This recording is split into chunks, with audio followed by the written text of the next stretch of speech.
The starving Apache child Caleb Hollister, saved 15 years ago, now stood before him as a chief's daughter with armed warriors at her back. She had not returned to thank him. She had returned to claim him as her husband. Before we continue, don't forget to subscribe to the channel, like the video, and comment where in the world you're watching from. Let's go. The autumn wind swept across the New Mexico territory in 1878, carrying with it the scent of sage and the promise of an early winter. Caleb Hollister rode his fence line as he had done every morning for the past 15 years, checking for breaks in the wire that separated his modest ranch from the vast wilderness beyond. At 42, he had grown accustomed to solitude, to the rhythm of days measured by the rising and setting sun, by the needs of cattle and horses that depended on him for survival. His weathered hands gripped the reins loosely as his bay mare picked her way along the familiar path, and he allowed his mind to wander to memories he usually kept locked away in the deepest chambers of his heart. 15 years ago, he had been a different man, younger certainly, but also angrier, more reckless, still carrying the wounds of a war that had taken everything from him except his life. He had come west to escape the ghosts of Virginia, the battlefields where he had watched friends die in his arms, the burned plantation where his family had perished while he was away, fighting for a cause he no longer believed in.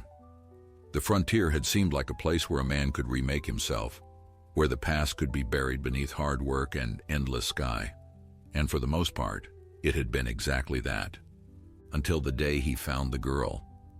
She had been perhaps 8 years old, though starvation had made her look younger, nothing but bones wrapped in torn deerskin, her dark eyes too large for her face, watching him from behind a mesquite bush with the wary stillness of a hunted animal.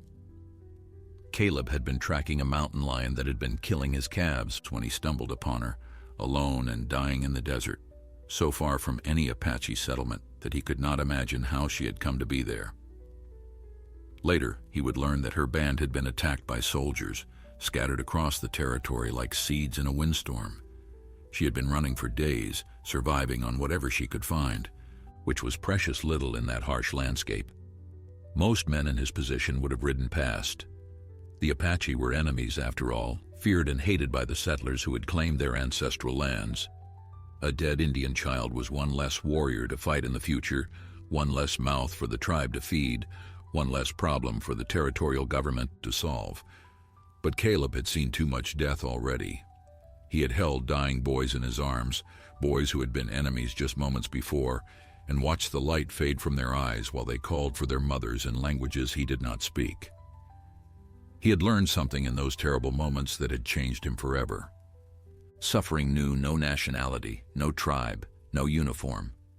Pain was the same in any tongue, and so was the desperate will to survive. He had dismounted and approached the child slowly, hands raised to show he meant no harm. She had watched him with those enormous dark eyes, too weak to run but clearly prepared to fight if necessary. When he held out the canteen from his saddle, offering her water, she had hesitated for a long moment before her thirst overcame her fear. She drank greedily, then choked, then drank again while he crouched beside her and waited with the patience of a man who had nowhere else to be. He fed her dried beef from his saddlebag, small pieces at a time, so her shrunken stomach would not reject the food. He carried her back to his cabin and nursed her through a fever that lasted 3 days, sitting beside her bed and bathing her forehead with cool water while she muttered in a language he did not understand. When the fever broke, she had looked at him with something other than fear for the first time. Not trust exactly, not yet, but a kind of cautious assessment, as if she were trying to understand what manner of creature he might be. He had pointed to himself and said his name, then pointed to her with a questioning look. She had remained silent for so long that he thought perhaps she did not understand or did not wish to share such information with her enemy. Then, in a voice rough from disuse, she had spoken a single word, Nijoni. He learned later that it meant beautiful in the Navajo tongue, though she was Apache by blood. Her mother had given her the name, she explained eventually, because she had been born during a sunrise that painted the mountains in colors no one had ever seen before. He kept her for 3 weeks, feeding her, letting her regain her strength, teaching her the few English words she would accept while she taught him Apache phrases in return. She was quick and clever, learning faster than any child he had ever known, but there was also a deep sadness in her that he recognized because he carried the same weight in his own heart. They were both survivors of wars they had not chosen, both refugees from worlds that had been burned away, and perhaps that shared understanding created a bond between them that transcended the hatred their peoples were supposed to feel for one another. When she was strong enough to travel, he had faced a decision that would haunt him for years afterward. He could keep her, raise her as his own, give her the life of a rancher's daughter, far from the violence that had nearly killed her. The thought tempted him more than he wanted to admit. In those 3 weeks, something had awakened in his chest that he had thought long dead, a capacity for caring, for connection, for something resembling hope. But he knew it would not be right. She had a people, a family somewhere if any had survived, a heritage that was hers by birthright. To take that from her would be another kind of violence, no matter how well-intentioned. So he had ridden with her for 4 days into the mountains, following signs and tracks until they found what remained of her band. The warriors had surrounded him with weapons drawn, ready to kill until the girl had spoken rapidly in her native tongue, gesturing toward him with something that might have been gratitude. An older man had emerged from the group, his face carved with lines of suffering and authority, and exchanged a long look with Caleb that seemed to communicate more than words ever could. Then he had taken the girl's hand and led her away, and Caleb had ridden back to his empty cabin and tried to forget the feeling of loss that settled into his bones like winter frost. 15 years had passed since that day, and Caleb had never spoken of the girl to anyone. The memory of her lived in a private chamber of his heart, taken out occasionally in the quiet hours before dawn, when sleep would not come and the past seemed more real than the present. He wondered sometimes what had become of her, whether she had survived the continuing wars between her people and the expanding tide of white settlement, whether she ever thought of the strange cowboy who had pulled her back from death's door and then returned her to her world. Most likely she had forgotten him entirely, he told himself. Children were resilient that way, their memories shaped more by the present than the past. She had probably grown into a woman, married a warrior of her tribe, born children of her own, and the 3 weeks she had spent in his cabin had faded to nothing more than a half-remembered dream. He had built a good life for himself in those 15 years, or at least a stable one. His ranch had grown from a few hundred acres to nearly 2,000, his herd from a dozen cattle to several hundred. He had earned a reputation as a fair man and a hard worker, someone who paid his debts and kept his word, who helped his neighbors when they needed it and asked for nothing in return. The other ranchers respected him, the townspeople trusted him, and even the territorial government had come to rely on his steady presence in a region prone to violence and chaos. He had everything a man could reasonably want except companionship, except love, except someone to share the burdens and joys of existence. There had been women over the years, of course. The widow Morrison had made her interest clear on more than one occasion, and the daughter of the general store owner had blushed prettily whenever he came into town for supplies. But Caleb had never pursued any of them beyond polite conversation and the occasional shared meal. Something held him back, some reluctance he could not name, as if he were waiting for something he could not identify. His neighbors thought him eccentric, married to his land and his solitude. Some whispered that the war had damaged him in ways that could not be seen, that he was incapable of the softer emotions that bound men and women together. He let them believe what they wished. It was easier than trying to explain something he did not understand himself. The morning he found the break in his fence, everything changed. The wire had been cut cleanly, deliberately, not torn by a wandering steer or weathered by time. Caleb dismounted and examined the damage with a frown, his hand moving instinctively to the revolver at his hip. Rustlers had been active in the territory lately, bold enough to strike even in daylight, and a cut fence was often the first sign of trouble to come. He scanned the horizon for movement, for dust clouds that might indicate riders, for any sign of threat. What he saw instead made his heart stop in his chest.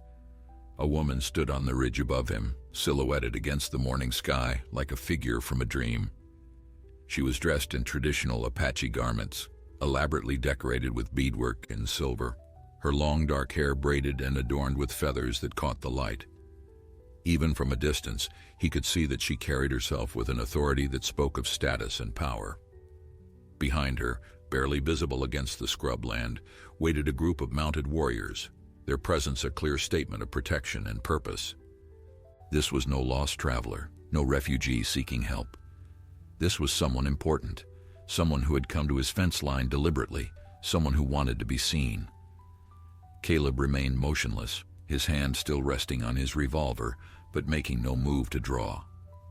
The woman began walking down the slope toward him, her movements graceful and unhurried, as if she had all the time in the world. As she drew closer, he began to make out her features more clearly, the high cheekbones and full lips, the dark eyes that seemed to hold secrets older than the mountains themselves. There was something familiar about her face, something that tugged at memories he had buried deep, but he could not quite place what it was.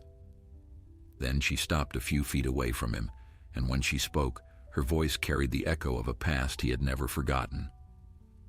"You saved my life once," she said in English, that was accented but clear. "You carried me from the desert when I was dying. You fed me and healed me and asked nothing in return. And when I was strong enough, you brought me back to my people instead of keeping me for yourself." Her eyes held his with an intensity that made it difficult to breathe.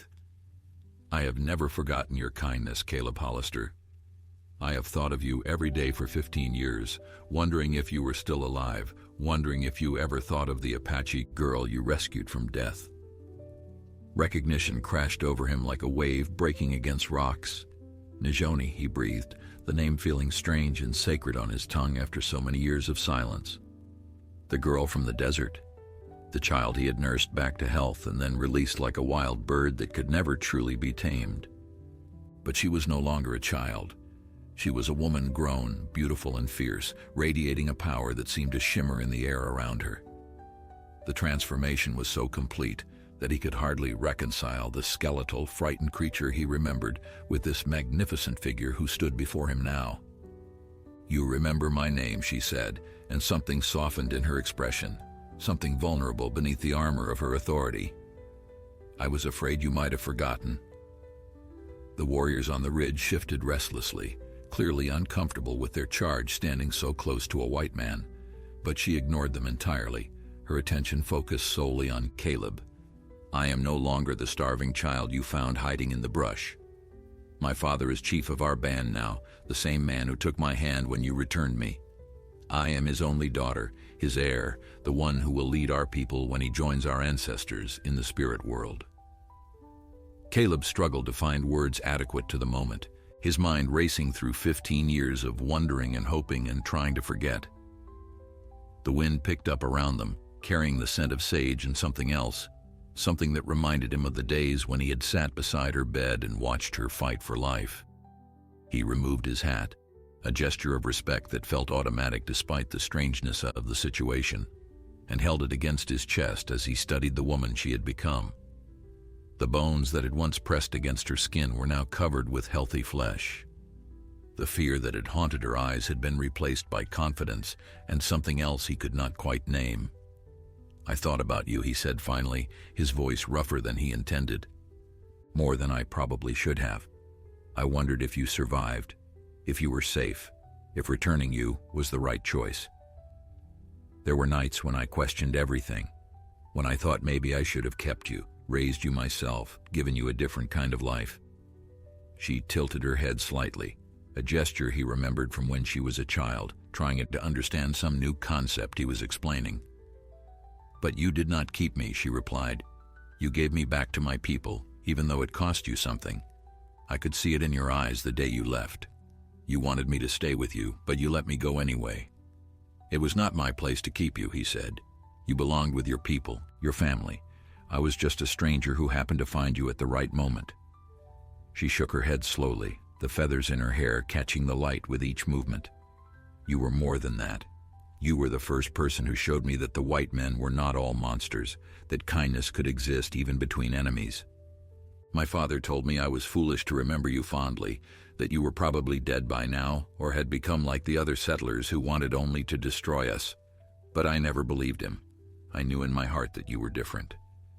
The warriors on the ridge had begun to descend, their horses picking their way carefully down the slope. Caleb counted 8 of them, all armed, all watching him with expressions that ranged from curiosity to open hostility. He understood their suspicion. Relations between the Apache and the white settlers had deteriorated badly over the years, with atrocities committed on both sides, and trust becoming a commodity more rare than gold. For their chief's daughter to seek out a white rancher was beyond unusual. It was dangerous, potentially scandalous, the kind of action that could have serious consequences for everyone involved.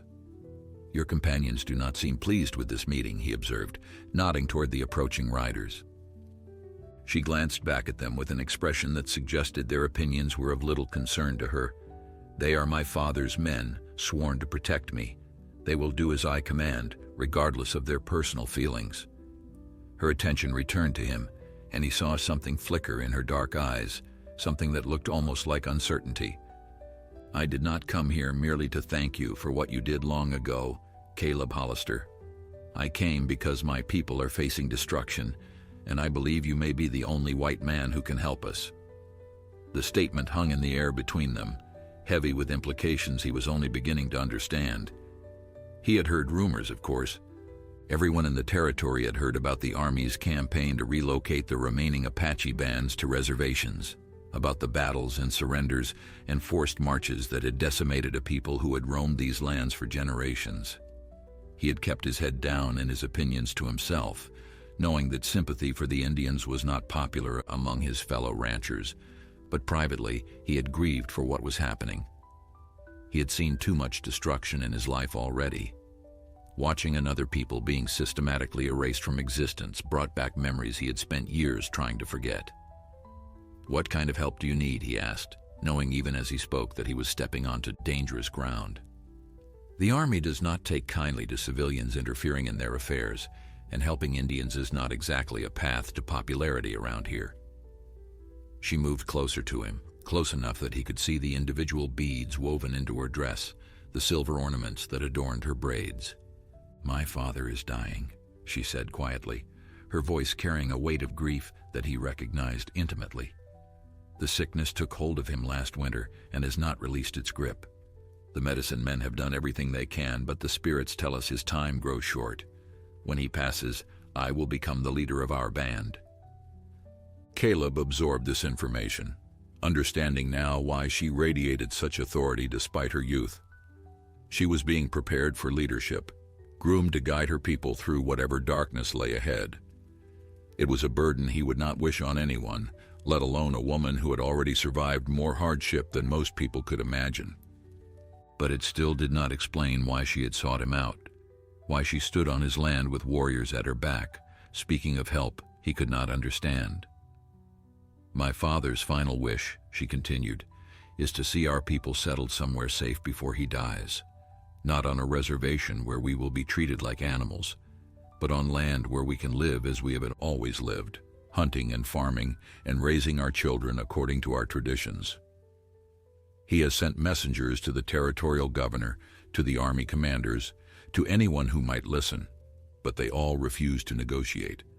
They see us only as savages to be conquered, not as human beings seeking peace. Her hands clenched at her sides, the first sign of the anger that surely burned beneath her composed exterior. "But you, Caleb Hollister, you have a reputation among the white men. They say you are honorable, that your word can be trusted, that even the governor listens when you speak. I need you to speak for my people." The request was so unexpected, so far beyond anything Caleb had imagined when he saw her standing on that ridge, that for a long moment he could only stare at her in silence. Speak for her people. Negotiate with the territorial government on behalf of the Apache. It was the kind of request that could destroy everything he had built, alienate every neighbor and friend he had made in 15 years of careful existence, mark him as a traitor to his own race in the eyes of men who already viewed compromise as weakness. And yet, looking into her dark eyes, seeing the desperate hope that flickered there beneath the surface of her composure, he found himself unable to dismiss the idea outright. "You understand what you are asking," he said slowly, his words measured and careful. "If I do this, if I speak for your people, there will be consequences. Men I have known for years will turn their backs on me. The army might decide I am an enemy sympathizer and treat me accordingly. I could lose my ranch, my reputation, everything I have worked to build since I came to this territory." She nodded, her expression solemn. "I understand the risk. I would not ask if there were any other way, but my people have no one else to turn to, no allies among the whites who might advocate for our survival. You are the only person I know who has shown that kindness can cross the boundaries between our worlds." The warriors had reached the bottom of the slope and now sat their horses in a loose semicircle behind Nijoni, their dark eyes fixed on Caleb with undisguised suspicion. One of them, a young man with a scarred face and the bearing of a fighter, spoke rapidly in Apache, his tone clearly questioning. Nijoni responded without turning around, her voice carrying the unmistakable ring of authority, and the warrior fell silent, though his expression remained hostile. Whatever she had said, it was enough to keep them at bay. But Caleb understood that her control over these men was not absolute. They followed her out of loyalty to her father, perhaps, or respect for her position, but that did not mean they approved of her choices. "Who is he?" Caleb asked, nodding toward the scarred warrior. She glanced back briefly before returning her attention to him. "His name is Goyakla. He was promised to me when we were children, a match arranged by our fathers to unite two powerful families within the band. He believes that he will become chief when my father dies, that I will be his wife and he will rule through me." Her lips curved in a smile that held no warmth. "He is wrong about many things." The revelation added another layer of complexity to an already complicated situation. A rival for her hand, a man who clearly resented her independence and probably despised everything Caleb represented. If he agreed to help her people, he would be making an enemy of someone who already had reason to hate him. "You have not told him why you really came here," Caleb said, and it was not a question. Something flickered in her eyes, something that might have been surprise or perhaps respect for his perception. "I came to ask for your help with the negotiations, yes, but that is not the only reason." She took a deep breath, and for the first time since she had appeared on the ridge, she seemed uncertain, vulnerable, like the frightened child he had found in the desert so many years ago. "My father has given me the freedom to choose my own husband. It is not our custom, but he knows that I am not like other women, that I need a partner who will respect my strength rather than try to diminish it. Goyakla would make me small. He would use me to increase his own power and discard my counsel whenever it disagreed with his wishes." Caleb felt his heart begin to beat faster, though he kept his expression carefully neutral. Where exactly was this conversation heading? What was she trying to tell him? The wind shifted direction, carrying the sound of the warriors' horses stamping impatiently, and he became acutely aware of how exposed they were, standing in the open with so many eyes watching their every movement. Nijoni stepped closer still, close enough that he could have touched her if he reached out his hand. "When I was a child in your cabin," she said softly, "you told me stories while I recovered. You spoke of your home before the war, of the woman you had loved and lost, of the life you had imagined for yourself before everything burned. Do you remember?" He remembered. The words had spilled out of him during those long nights of watching over her, confessions he had never made to anyone else, secrets he had buried so deep that sometimes he forgot they existed. He had told her about Elizabeth, his childhood sweetheart, who had died in the fire that consumed his family's plantation. He had told her about his dreams of building a home and filling it with children, dreams that had turned to ash along with everything else he had loved. He had spoken to her because she could not understand his words, or so he thought, because the act of speaking had been a kind of release that he desperately needed. But she had understood more than he realized. "I learned English partly because of those stories," she continued. "I wanted to understand what you had said to me during those nights. It took years, learning from traders and missionaries and anyone else who would teach me, but eventually I pieced together most of what you had told me." She paused, her dark eyes searching his face for something he could not identify. "You said that you would never love again, that your heart had died with Elizabeth. But I think you were wrong, Caleb Hollister. I think your heart was only sleeping." waiting for something to wake it. And I think perhaps I am meant to be that something. The words hung in the air between them, changing everything. Caleb felt as though the ground had shifted beneath his feet, as though the solid earth he had stood upon for 15 years had suddenly become uncertain and treacherous.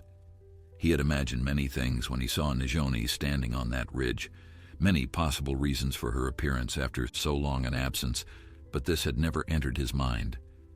That she would come not only seeking political alliance but offering something far more personal, far more dangerous, far more precious than he had ever dared to hope for. His mouth opened to respond, but no words came. What could he possibly say to such a declaration? What answer could encompass the enormity of what she was proposing? The scarred warrior, Goyakla, urged his horse forward, breaking the invisible boundary that had separated the mounted men from the conversation below. He spoke again in Apache, his voice harsh with barely contained fury, and this time Najoni did not respond with words. She simply turned and fixed him with a stare so cold, so commanding, that even from a distance Caleb could feel its power. The warrior fell silent, but his hand moved to the knife at his belt, and his eyes promised violence that was only temporarily postponed. Whatever fragile authority Najoni held over these men, it was being tested to its limits by her behavior. "We should not speak of this here," Caleb said finally, finding his voice at last. "Too many ears, too many eyes. If you want to discuss negotiations with the territory, I am willing to listen. But the other matter—" He paused, struggling to find words that would not wound her, that requires more consideration than I can give in a single moment. She studied him for a long breath, and he saw disappointment flicker across her features before being replaced by the composed mask she wore so well. "You are right," she acknowledged. "I have been too forward. Among my people such directness is valued, but I forget that white men have different customs regarding such things." "It is not about custom," he said quietly, aware that the warriors were straining to hear every word. "It is about the weight of what you are asking. You speak of love and alliance in the same breath, but these are separate things that cannot be easily combined. If I help your people and then you become my wife, there will be those who say I did it only for personal gain, that I betrayed my own kind for the sake of a woman. And there will be those among your people who say you sold yourself to secure my cooperation. The complications are endless, and we have not even begun to consider the practical obstacles." Najoni's expression softened, and he caught a glimpse of the vulnerability she worked so hard to conceal. "You think I have not considered these things?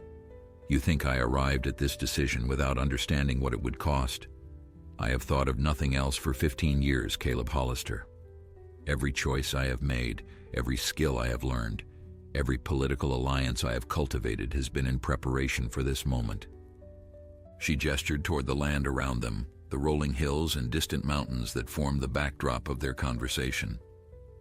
"I do not offer myself lightly, and I do not ask for your help as a bargaining tool. These are two separate gifts I am laying at your feet, to be accepted or refused as you see fit." The distinction mattered, he realized. She was not trading herself for his advocacy. She was offering both things freely, allowing him to accept one without the other, demonstrating a sophistication of thought that many men would not have credited to an Indian woman. It spoke to an intelligence and education that far exceeded what her circumstances might suggest, and he found himself wondering again what had become of the silent, frightened child he had nursed back to health in his cabin. What trials had shaped her into this remarkable creature who stood before him now?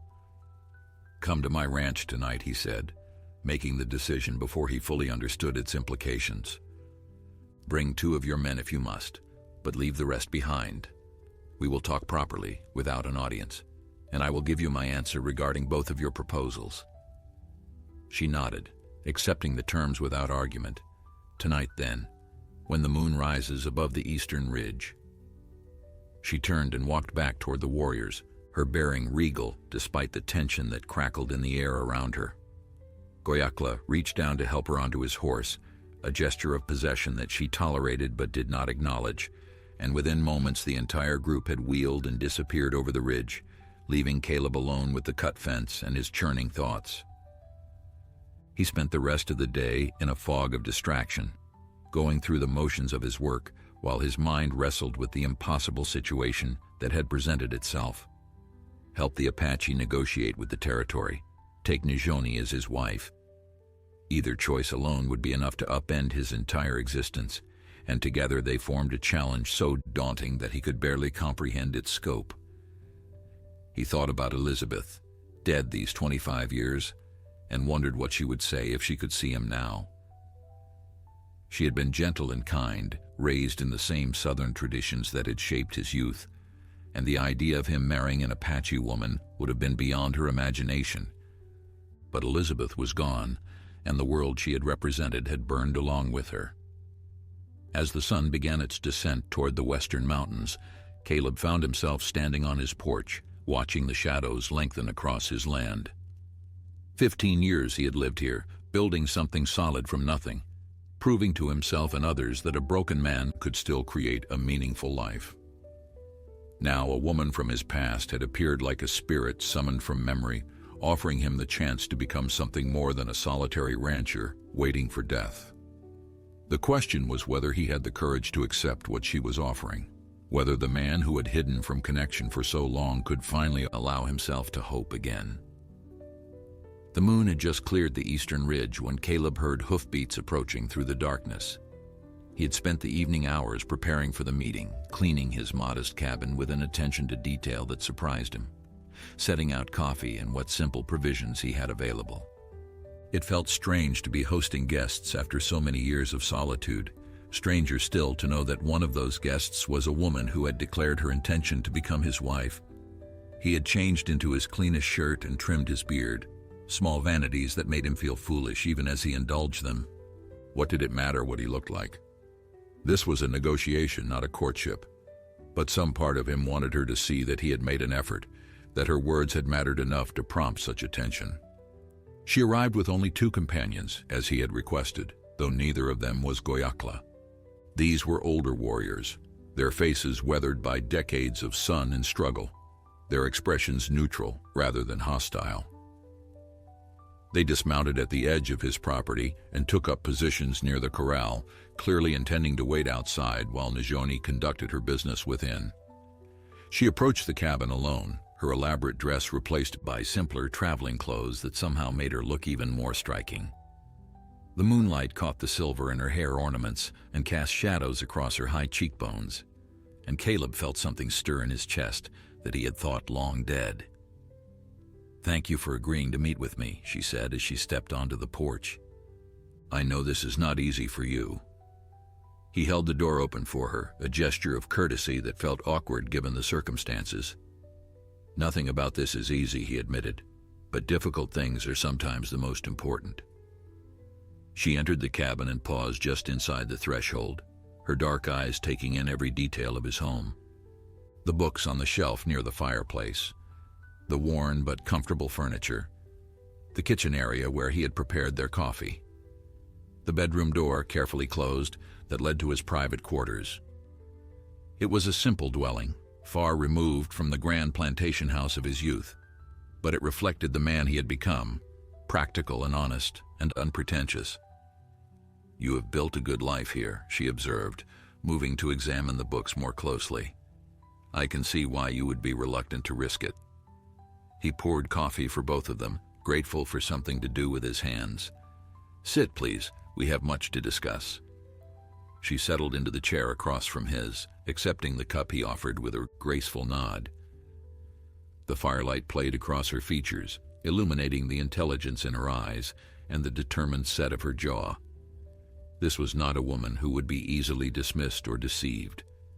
Whatever he decided tonight, he knew that she would hold him to his word with an iron will. "Tell me about the situation with the territory," he began, choosing to address the political matter first. "What exactly do your people need, and what are you prepared to offer in return?" She took a sip of coffee before answering, her expression thoughtful. "My father's band numbers perhaps 300 souls. Warriors, women, children, elders. We have been moving through the mountains for the past 2 years, staying ahead of the army, avoiding the reservations where so many of our brothers and sisters have been confined. But we cannot run forever. The children grow tired. The elders grow weak. We need a place to stop, to rest, to live without constant fear of discovery and attack. And what would you offer the government in exchange for this sanctuary? She set down her cup and met his eyes directly. Peace. A formal end to hostilities between our band and the white settlers. We would agree to remain within designated boundaries, to refrain from raiding or attacking anyone who respects our territory.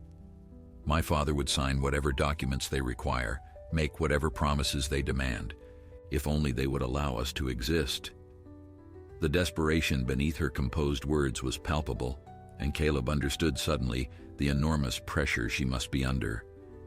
Her people's survival rested on her shoulders, and she was carrying that burden with a grace that humbled him. The government will want more than promises, he said gently. They will want guarantees. Hostages, perhaps, or regular inspections of your settlement. They will want to control your movements, monitor your activities, ensure that you pose no threat to the expanding settlements around you. Are your people prepared to accept such conditions? Her jaw tightened, but she nodded. We have discussed this among our council. There are those who would rather die fighting than submit to such indignities, but the majority understand that compromise is necessary for survival. We are not asking to live as we once did, free to roam wherever the spirits led us. We are asking only for a small corner of land where we can exist without being hunted like animals. The honesty of her words struck him deeply. This was not the defiant warrior woman he had expected to find, the proud savage refusing to acknowledge defeat. This was a leader facing impossible choices, trying to save what remained of her people through whatever means available. He thought about his own experiences during and after the war, the compromises he had made, the dignity he had surrendered in order to survive.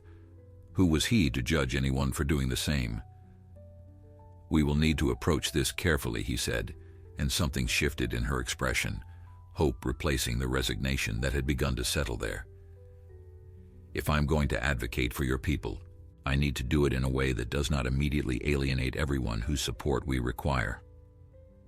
You will help us, she breathed, and he heard the tremor of emotion beneath the words. You will speak for my people. I will try, he replied carefully. I cannot promise success. There are powerful men who want your people destroyed, not accommodated, and their voices carry considerable weight. But I will use whatever influence I have to seek a peaceful solution. It is the least I can do for the girl who survived against all odds, who grew into the remarkable woman sitting before me now. The relief that washed over Najoni's features was so profound that Caleb felt his heart constrict in response. For all her composure, for all the authority she projected, she was still a young woman carrying an impossible burden, and his agreement to help had lifted at least a portion of that weight from her shoulders. She closed her eyes for a moment, and he saw her lips move silently, perhaps offering thanks to spirits he did not know or understand. When she opened them again, they glistened with unshed tears that she quickly blinked away, restoring the mask of strength that she wore like armor against a hostile world. You spoke of 2 proposals, she said quietly, her voice steady despite the emotion he had glimpsed. We have discussed the first. Will you now give me your answer to the second? The question hung between them, impossible to ignore, impossible to answer with the same practical considerations he had applied to the political matter. How did one respond to a declaration of love that spanned 15 years, that had apparently shaped the entire trajectory of another person's life? He had spent decades convincing himself that such feelings were beyond his reach, that the capacity for romantic love had died with Elizabeth in the flames of a war he had never wanted to fight. Now, here was Najoni, offering him the chance to discover whether he had been wrong. I need to understand something first, he said slowly, choosing his words with care. You were a child when we met, 8 years old, starving and frightened, barely able to stand. Whatever feelings you developed for me during those weeks in my cabin, they were the feelings of a child for someone who showed her kindness during a desperate time. How can you be certain that what you feel now is love and not simply gratitude transformed into something it was never meant to be? She did not answer immediately, and he appreciated that she was taking his question seriously rather than dismissing it with romantic platitudes. When I was returned to my people, she began, I was angry with you for a long time. Angry that you had given me back instead of keeping me. Angry that you had shown me a different way of existing and then taken it away. I dreamed of you constantly. Dreams where you came to our camp and claimed me, took me back to your cabin, and raised me as your daughter. She paused, a sad smile touching her lips. Those were the dreams of a child, as you say. But as I grew older, the dreams changed. I began to see you not as a father figure, but as something else entirely. A man of honor and compassion in a world that seemed to have neither. A person who had suffered greatly, but had not allowed that suffering to destroy his humanity. She rose from her chair and moved toward the fireplace, her back to him as she continued speaking.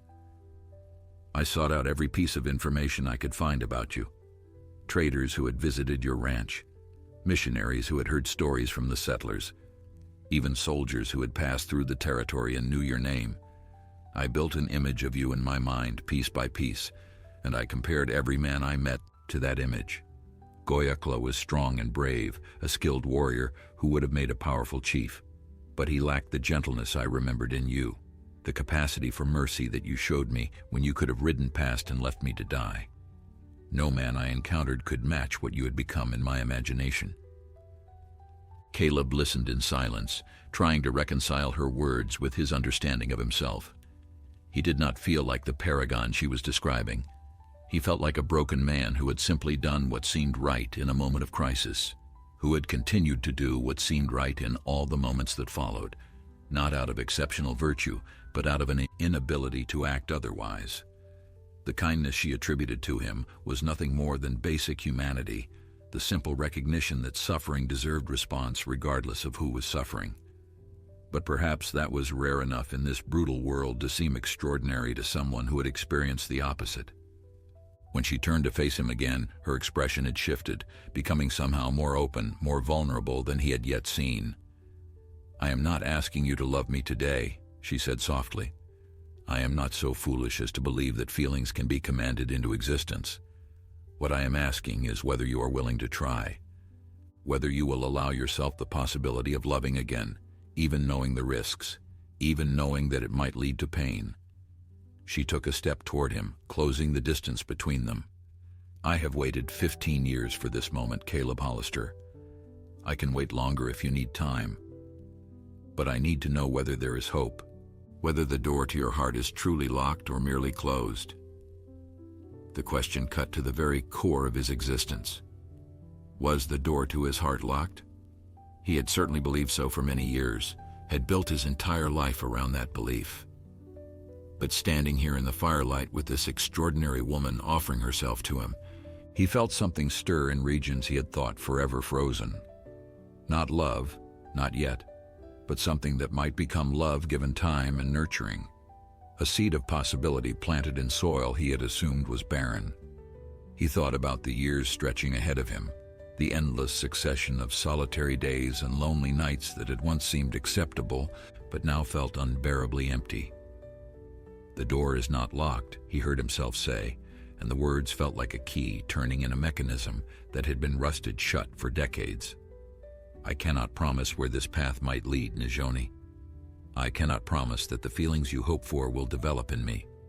But I am willing to try, willing to open myself to the possibility of something I had given up on long ago. If you can accept that uncertainty, then perhaps we can discover together what kind of future might be built between us." The smile that transformed her face was like sunrise breaking over the mountains, and Caleb felt the ice around his heart begin, finally, to thaw.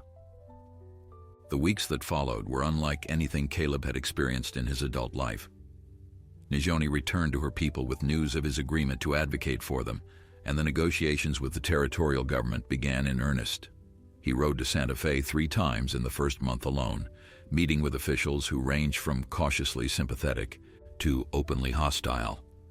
Governor Samuel Axtell listened to his proposals with a politician's practiced neutrality, making no commitments but asking thoughtful questions that suggested he was at least considering the possibility of peaceful coexistence. The military commanders were less receptive, viewing any accommodation of the Apache as weakness that would only encourage further resistance from other bands still fighting across the territory. Through it all, Nijoni remained a constant presence in his thoughts.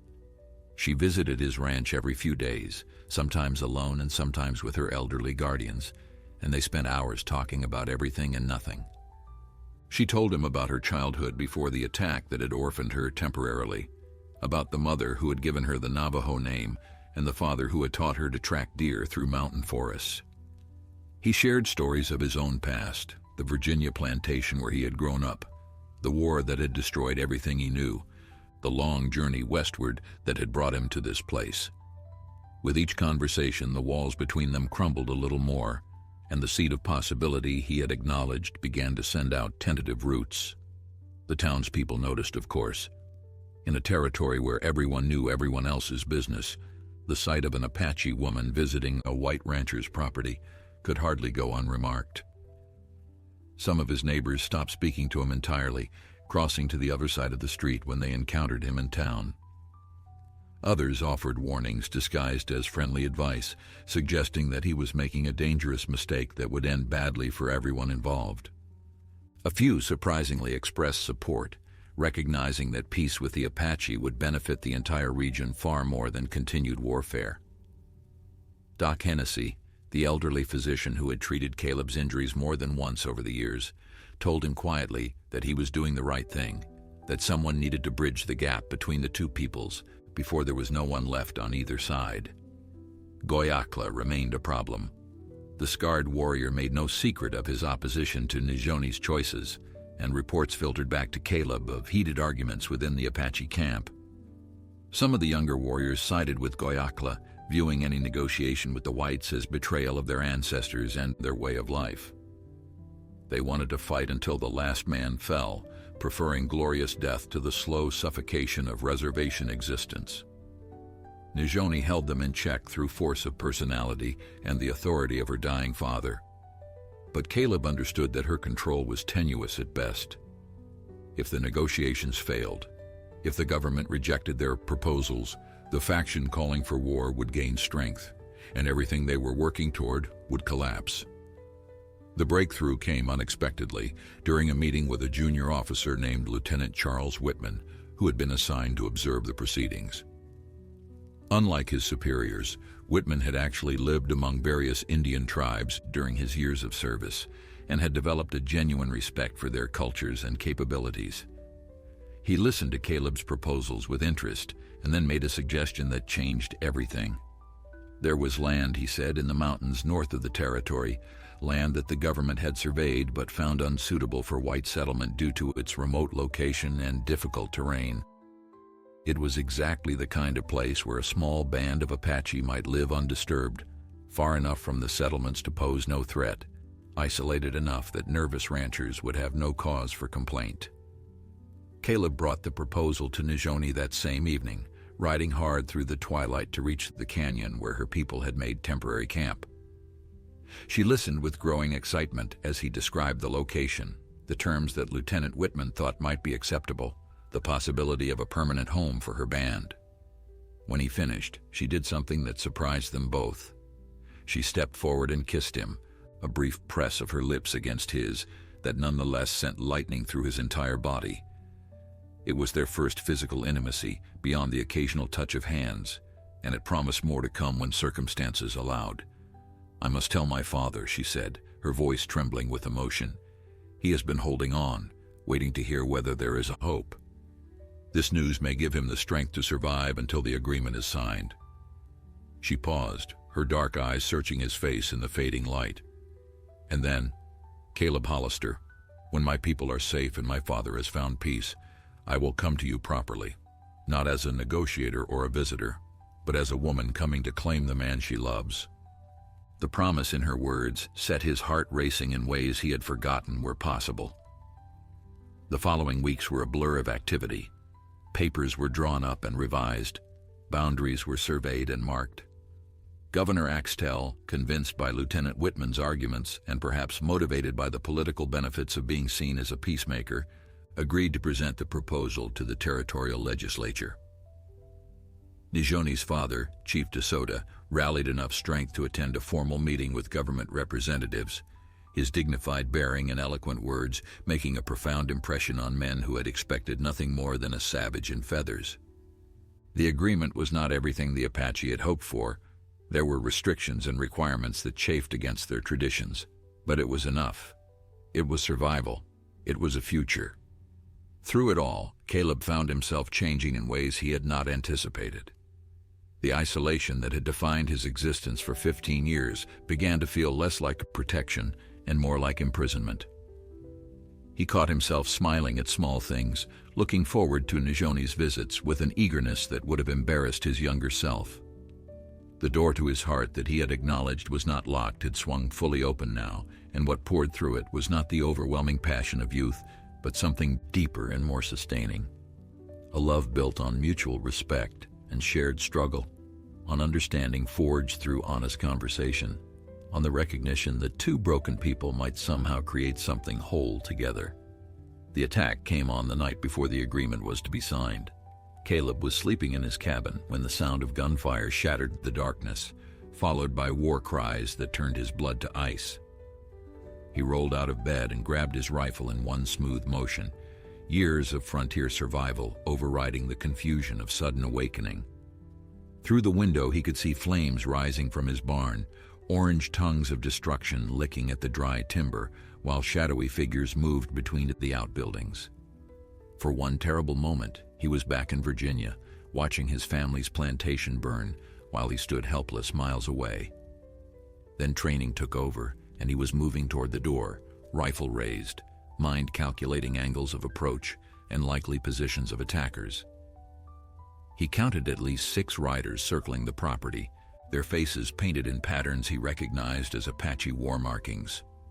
Goyakla had made his move at last, unwilling to accept the peace that would strip him of his promised position as chief through marriage to Njoni. If the agreement fell apart now, if Caleb was killed and the whites blamed the entire Apache nation, then war would resume, and Goyakla would have his chance to prove himself through combat rather than politics. It was a desperate gamble, but desperate men made desperate choices, and Caleb had seen enough of the scarred warrior's hatred to understand that he would rather destroy everything than watch Njoni give herself to another man. The first shot came from behind him, shattering the window he had just been looking through. Caleb dropped to the floor and rolled, coming up in a crouch behind the heavy oak table that had served as his desk for 15 years.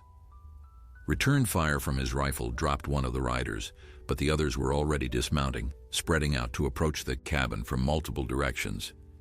He was outnumbered and outflanked, trapped in a building that would soon become his coffin if the flames from the barn spread to the main house.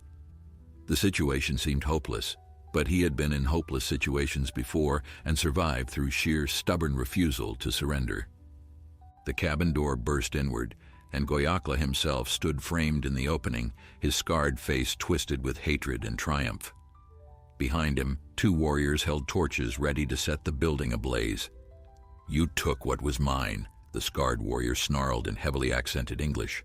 "The woman who should have been my wife, the power that should have been mine. Now you will die, and she will learn that white men bring nothing but destruction to our people." Caleb raised his rifle, knowing he could take Goyakla with him even if he could not escape. But before he could fire, another sound split the night. Hoofbeats approaching at full gallop, and a voice he recognized crying out commands in rapid Apache. Njoni burst through the ring of attackers like an avenging spirit, her horse scattering warriors who leaped aside to avoid being trampled. She was not alone. Behind her rode a dozen men loyal to her father, their weapons drawn and their faces grim with determination. Goyakla spun to face this unexpected threat, his moment of triumph dissolving into chaos as his outnumbered followers found themselves surrounded by superior forces. The battle that followed was brief and brutal, warrior against warrior in the flickering light of the burning barn, and when it ended, 3 of Goyakla's men lay dead and the rest had surrendered or fled into the darkness. Goyakla himself stood alone in Caleb's doorway, his knife drawn, his eyes wild with the madness of a man who had gambled everything and lost. Njoni dismounted and walked toward him, her bearing regal despite the chaos around her. "You have betrayed our people," she said, her voice carrying the weight of absolute authority. You have tried to destroy the peace that will save us, murdered warriors who were your brothers, brought shame upon your family and your ancestors. There is only one punishment for such crimes. The scarred warrior lunged at her with his knife, a final desperate attempt to salvage something from the wreckage of his ambitions. But Caleb was faster, his rifle barking once, and Goyakla crumpled to the ground with a look of surprise frozen on his ruined face. The silence that followed was profound, broken only by the crackling of flames and the heavy breathing of men who had just fought for their lives. Najoni stood over the body of the man who had been promised to her since childhood, and Caleb saw no grief in her expression, only a weary acceptance of the violence that seemed to follow her people wherever they went. "It is done," she said quietly. "The last obstacle to peace has removed himself." She turned to face Caleb, and her eyes softened as she took in the sight of him, alive and whole despite the destruction around them. "You are unhurt." "A few scratches," he replied, lowering his rifle and moving toward her. "Nothing that will not heal." The warriors who had ridden with Najoni set about extinguishing the barn fire before it could spread, working with practiced efficiency, while their leaders stood together in the ruins of Caleb's peaceful existence. "I am sorry," she said, her hand reaching out to touch his face with infinite gentleness. "I brought this violence to your door.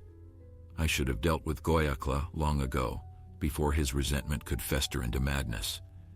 Caleb caught her hand and held it against his cheek, marveling at the warmth of her skin, the strength in her slender fingers. "You brought hope to my door," he replied. "The violence was already here, waiting. It has always been here, in this territory, in this country, in the hearts of men who cannot accept that the world is changing. What matters is that we survived it together." She stepped closer, close enough that he could feel the heat of her body through their clothes, and for a long moment they simply stood there, two survivors of wars they had never chosen, finding in each other the possibility of peace. "Tomorrow we sign the agreement," she whispered. "Tomorrow my people will have a home, and tomorrow, Caleb Hollister, I will ask my father for permission to marry you. Will you accept me?" He answered her not with words but with a kiss, gentle at first and then deeper, a promise sealed in the language that needed no translation. The morning of the signing dawned clear and bright, as if the heavens themselves had decided to bless the occasion with perfect weather. Caleb stood at the edge of the gathering ground, watching as representatives from both peoples assembled for the ceremony that would change the course of history for Najoni's band. Governor Axtell had traveled from Santa Fe with a small delegation of officials, their formal Eastern clothing looking distinctly out of place against the rugged backdrop of the territory. Lieutenant Whitman stood nearby, his face reflecting the quiet satisfaction of a man who had helped bring about something genuinely good in a world too often defined by cruelty and short-sightedness. Chief DeSoto had been carried to the gathering on a litter borne by 4 of his strongest warriors. The old man was clearly dying, his body wasted by the sickness that had been consuming him for months, but his eyes burned with fierce determination. He would see this through, would witness his people's future secured before he allowed himself to rest. Najoni stood beside him, her hand on his shoulder, her elaborate ceremonial dress catching the morning light in ways that made Caleb's breath catch in his throat. She had never looked more beautiful, more powerful, more completely herself than she did in this moment of triumph. The speeches were long and formal, translated back and forth between English and Apache by a mixed-blood interpreter who seemed barely able to contain his emotions at the historic nature of the proceedings. Governor Axtell spoke of peace and progress, of 2 peoples learning to coexist in a land large enough for both. Chief DeSoto responded with words about honor and survival, about the spirits of ancestors watching from beyond the veil, about hope preserved against impossible odds. When the documents were finally produced and signatures affixed, a cheer went up from the assembled Apache that echoed off the surrounding hills like thunder rolling across the plains. Caleb watched it all from his position at the edge of the crowd, content to remain in the background while others claimed the spotlight. This was not his moment. It belonged to Najoni and her father, to the people who had struggled and sacrificed to reach this point, to the vision of coexistence that had seemed impossible just months ago. But when the formal ceremony concluded and the dignitaries began to disperse, Najoni broke away from the crowd and walked toward him with purpose in every step. Her father's litter followed behind her, carried by warriors whose expressions suggested they knew exactly what was about to happen. Chief DeSoto gestured for his bearers to lower him, and Caleb found himself standing before the dying leader of a people he had once been taught to fear and hate.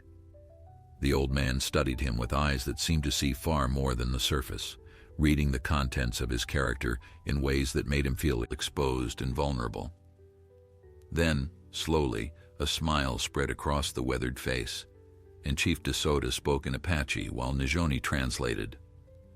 "My daughter tells me you were a man of honor, that you saved her life when she was a child and asked nothing in return, that you have risked everything you built to help a people who are not your own." Caleb bowed his head respectfully. "I did only what seemed right," he replied. "Any decent man would have done the same." The chief laughed, a sound that turned into a cough before he could control it. "Any decent man," he repeated through Najoni's translation. "If the world were full of decent men, we would not need peace treaties." He reached out a trembling hand, and Caleb took it gently, feeling the bones beneath skin that had grown paper-thin with illness. "My daughter wishes to marry you. She tells me you have agreed.